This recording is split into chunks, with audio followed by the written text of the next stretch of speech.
It's tiffin time, এখন হচ্ছে টিফিনের সময়।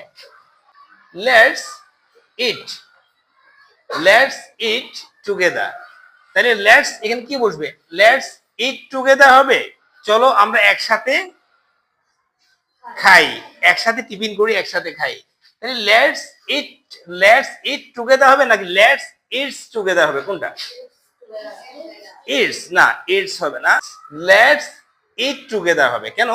লেটস এর পরে কোনো ভার্ব যদি বসে, লেটস এর পরে যদি কোনো ভার্ব বসে, তো সেটা অবশ্যই ভার্বের বেস ফর্ম বসবে। কি বসবে?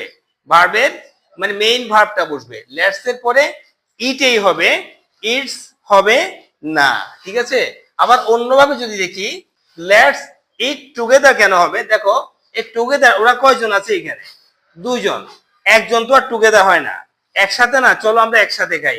একসাথে যদি বুঝায় দুইজন হতে পারে, তিনজন হতে পারে, পাঁচজন হতে পারে, ঠিক আছে না কথা? তাইলে লেটস ইট টুগেদার, তাহলে একসাথে যেহেতু খাওয়ার কথা বলতেছে এখানে, তাহলে এটা প্লুরাল নাম্বার, ঠিক আছে কথা? এটা একের অধিক বোঝাচ্ছে, তো সেই অর্থে একের অধিক যদি বুঝায় তাহলে এটা সিঙ্গুলার না, এটা প্লুরাল। তো প্লুরালের ক্ষেত্রে কখনোই কি হবে না? ইটস হবে না। থার্ড পারসন সিঙ্গুলার নাম্বারের ক্ষেত্রে ইটস আসবে, যেমন Karim eats, Rahim eats, he eats, she eats, third person singular নাম্বারের ক্ষেত্রে। কিন্তু যেহেতু এখানে একের অধিক বোঝাচ্ছে, তো সেই ক্ষেত্রে এখানে কি হবে না? ইটস হবে না। তাহলে কি হবে? ইট হবে। কি হবে? ইট। তাহলে আমরা এখানে ইট লিখে দিই। হ্যাঁ, তাহলে কি হচ্ছে?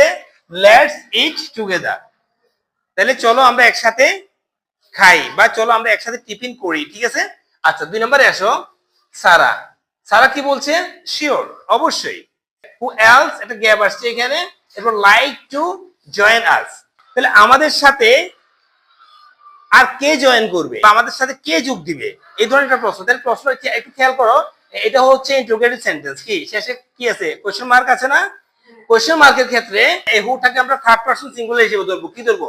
থার্ড পারসন সিঙ্গুলার নাম্বার হিসেবে আমরা ধরবো। মানে আর কে আসবে? তাহলে কে বলতে একজন বোঝাচ্ছে না, তাহলে কেউ একজন তো নাম আছে অবশ্যই, তাই না? তাহলে এই হুটাকে আমরা কি ধরবো? থার্ড পারসন সিঙ্গুলার ধরবো। সেই হিসেবে লাইকটা কি হয়ে যাবে? লাইকস হয়ে যাবে, ঠিক আছে? সো আমরা লিখবো লাইকস।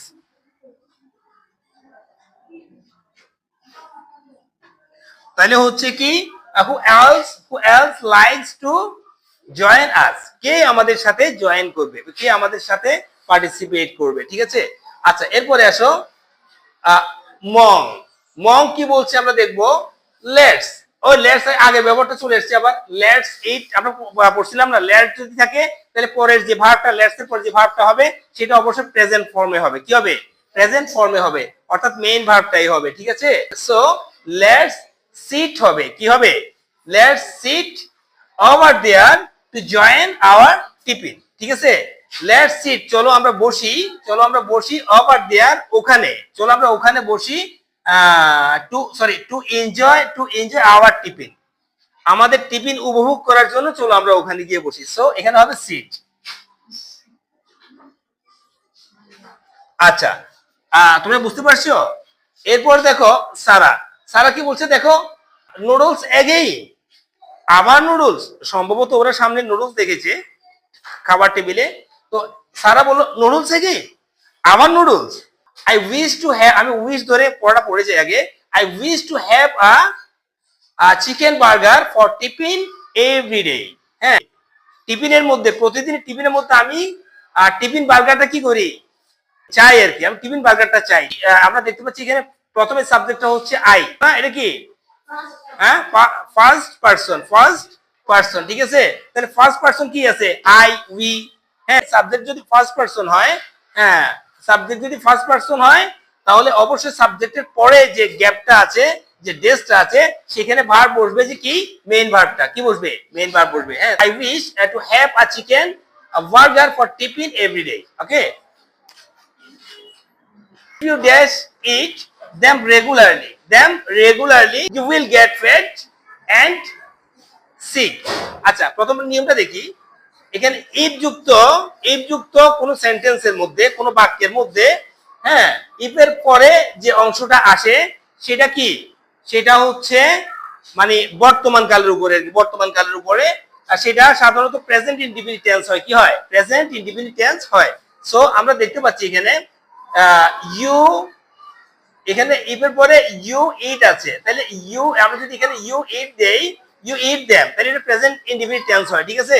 আর অন্যভাবে যদি দেখি আমরা, অন্যভাবে যদি দেখি, মনে করো না আই উই ইউ, ঠিক আছে, এগুলার পরে যে ভার্বটা বসে সাধারণত সেই ভার্বটা হবে যে অবশ্য ভার্বের বেস ফর্ম, কি হবে, ভার্বের বেস ফর্ম বসবে, ঠিক আছে না কথা, একটু আগে আমরা সেটা বলছিলাম। সো আমরা এখানে দেখতে পাচ্ছি ইউ এমনিতে যেহেতু প্রেজেন্ট ইনডিফিনিট টেন্স, সেখানে তো ভার্ব বেস ফর্মে বসবে। আর আমরা একটু সহজভাবে যদি দেখি, ইউটা হচ্ছে সেকেন্ড পারসন, ইউটা কি সেকেন্ড পারসন, ঠিক আছে, এটা সিঙ্গুলার অথবা প্লুরাল, ঠিক আছে। তাহলে এখন ফার্স্ট পারসন এবং সেকেন্ড পারসন ক্ষেত্রে কখনোই কিন্তু মানে ভার্বের শেষে এস ইএস যোগ হয় না। তো সেই হিসেবে আমরা এখানে ইউ যেহেতু আসছে, ইটটাকে কি বসাইতে হবে, ইটেই রাখতে হবে, ভার্বের বেস ফর্মে আমাদের রাখতে হবে। হ্যাঁ, তাহলে আমরা আগে লিখে ফেলি।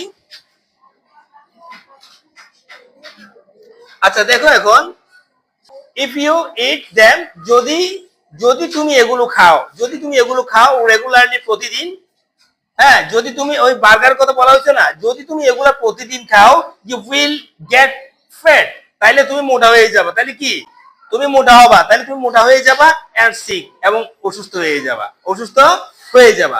লাস্ট ওয়ান ইজ মং ইজ কোয়াইট রিজনেবল, মং যুক্তিসঙ্গত কথা বলেছে। ইউ ড্যাশ শুড ইট, এটা কি বলতে চাচ্ছে, আগে সেন্টেন্সটা খেয়াল করো, এগুলো যদি তোমরা প্রতিদিন খাও তাহলে কি হয়ে যাবা, মোটা হয়ে যাবা, এবং কি অসুস্থ হয়ে যাবা। তাইলে তোমরা বলো ইউ শুড ইট, এগুলো প্রতিদিন খাওয়া উচিত হবে, এগুলো প্রতিদিন খাওয়া উচিত হবে নাকি প্রতিদিন খাওয়া উচিত হবে না হবে, তাহলে এটা হবে না, তাহলে আমাদের ভার্বটা চেঞ্জ করে কি নেগেটিভে নিয়ে যেতে হবে, হ্যাঁ নেগেটিভে নিয়ে যেতে হবে। সো আমরা কি ইউ শুড ইট কখনোই বলতে পারবো না, ইউ শুডেন্ট ইট বলবো, কি বলবো, ইউ শুডেন্ট ইট। তাহলে আমরা লিখবো ইউ, হ্যাঁ প্লিজ একটু দেখো, এখানে ব্র্যাকেটটা একটু মুছতে হয়েছে আমাদের, প্লিজ। তাহলে কি হচ্ছে দেখো, ইউ শুডেন্ট ইট